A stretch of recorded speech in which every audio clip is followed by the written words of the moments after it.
Hey everybody, today I am downtown, actually a little bit south of that, downtown proper, in one of Indianapolis' oldest neighborhoods. I'm standing here in front of the historic Bates Hendricks house, and actually that's the neighborhood I'm in right now, Bates Hendricks. Bates Hendricks house is on the National Register of Historic Places, so pretty significant building, definitely. And this whole entire neighborhood is really pretty significant, but it has been a rough place for a while. But it has been making a little bit of a comeback for a number of different reasons. So we're gonna get into those reasons here in this video today, so stay tuned. Hey, I'm Jason Compton with the Compton Home Group. Welcome back to the channel. If this is your first time to the channel and you wanna know everything there is to know about old neighborhoods in Indianapolis, up and coming neighborhoods in Indianapolis, or just where to live in Indianapolis or any of the surrounding areas, make sure you hit that subscribe button and tap the little bell so you're notified every time we do a new video. And we have people reaching out to us from all over the country and all over Indianapolis, trying to figure out where they want to live and really trying to narrow that down. So trying to get a sense of what all of these places are like. So if you have questions about any parts of Indianapolis or any of the surrounding areas, don't hesitate to reach out to us any way that you know how. You can call, text, email, any way that you're comfortable.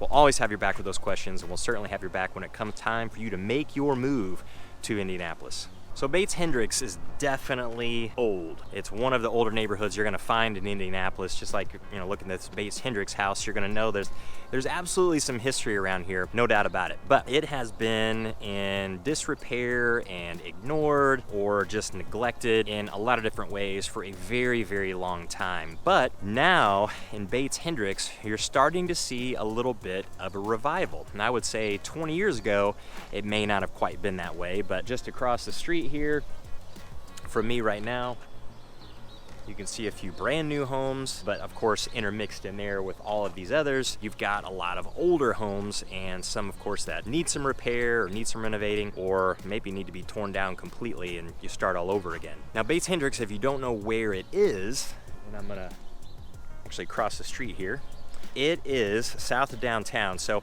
if you go just east of Madison Avenue, and then that's pretty much the western border of Bates Hendricks. The northern border is really where I-70 starts to cross downtown Indianapolis, and then you go to the east side and it's I-65. So as I-65 comes into Indianapolis, that's pretty much that eastern border of it. The southern border is definitely a little bit more fuzzy. You could call it Raymond Street, but honestly that's probably a little bit far south for Bates Hendricks, but it's in that general vicinity, really. And actually when you get to the south part of it, that's where you get close to Garfield Park, which is Indianapolis's oldest park, which is an incredible place. The Garfield Conservatory, the Sunken Gardens. It is a really super cool place to visit in the city of Indianapolis. And it's actually something that a lot of people visiting and you don't really think about or don't really know that much about, unfortunately, but Garfield Park has a lot to offer, and that's just to the south of here, off of Raymond Street. Maybe not necessarily be the perfect entrance for it, but it is right there off of Raymond. But Bates Hendricks is a place that, again, is old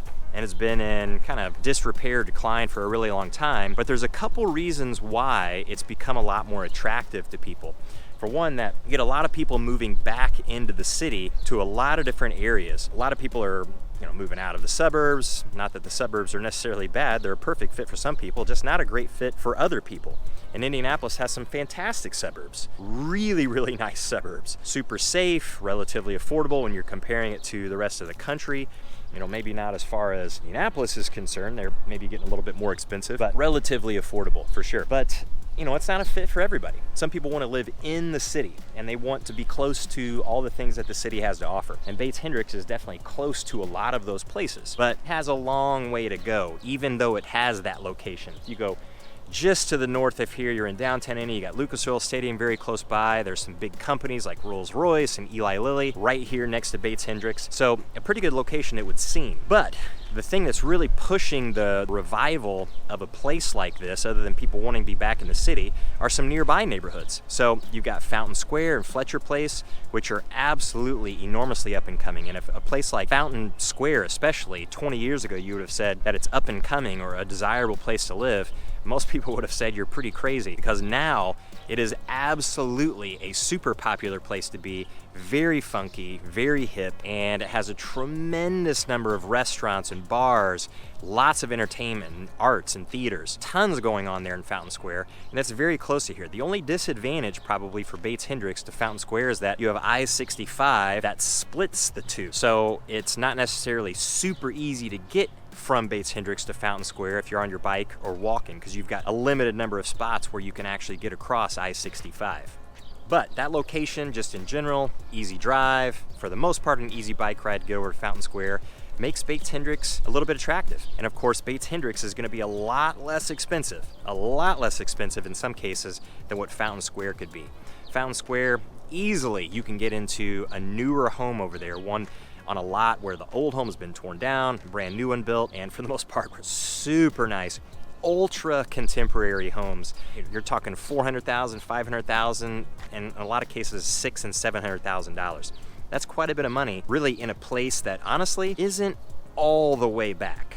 So it's up and coming, but I'd still say it's not exactly absolute sure thing. It's a lot more sure than it was 10 years ago, definitely. But Bates Hendricks is behind that, certainly behind that from that investment standpoint. And one of those other reasons that Bates Hendricks is on a little bit of a comeback is just kind of the notoriety as well. So Two Chicks and a Hammer, which is a company founded by a mother and a daughter that just kind of started with rehabbing houses. In fact, I'm standing right here next to Two Chicks District Company, their store where you can get t-shirts, stuff like that, right across the street here next to the Lincoln Center, which is a little coffee place and a few other things as well in there. So it started with rehabbing houses here, maybe even constructing some new houses, but for the most part rehabbing houses. And they now have a HGTV show called Good Bones. So a lot of people, of course, in the Indianapolis area know about this show, and they know for the most part where a lot of those projects take place, just right here in this particular area. So they have given, across the street, they have put this place on the map, so to speak. And a lot of more people, they know about it. So when they know about it, then it sometimes creates the desire to want to be here. But Bates Hendricks right now doesn't have a tremendous amount within it as far as walkability to restaurants, shops, bars, things like that. The Lincoln Center up here, a little coffee you can get there, but just down the street here, from where I'm walking right now, is honestly one of my favorite areas or favorite places in the whole area. It's the Bates Hendricks House Bar. It's just a house that's been turned into a restaurant bar, and it is super, super cool. I'm walking right by actually a brand new home right here, and next to it another brand new home. So a lot of this kind of stuff just spotted, dotted along through Bates Hendricks, but then of course you get places like this right behind me, which is completely blank, and then an old, for the most part, beat up, abandoned home right behind me on that side. So when you walk down some of the streets, the residential streets here, some of them can be a little bit rough, and then dotted within there, you are going to see a lot of those newer construction homes or completely renovated homes. So now I'm walking down Lincoln Street, just a little bit east of the intersection where I was by the Two Chicks District Company, and across the street, got newer home next to an older home, and then right behind me here, definitely some newer homes and ultra contemporary style, and we're talking kind of super vertical, and you've got a nice deck up top with good views. If you get it up high enough, then you can actually see downtown and just have an incredible view. But then the rest of the street is a little bit like that, just dotted here and there with places that have been either renovated very heavily or completely torn down and built from scratch.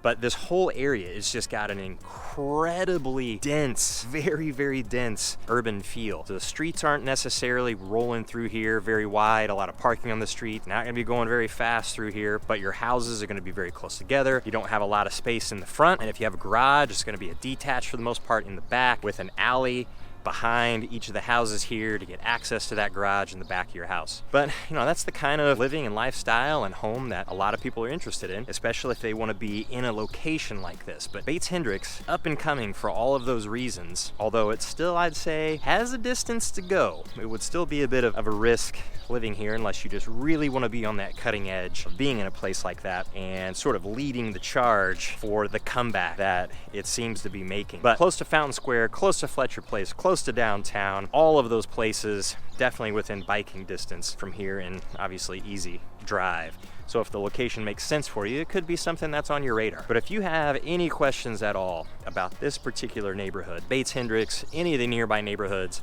Indianapolis in general, make sure you reach out any way that you know how. And until the next one, we'll see you later.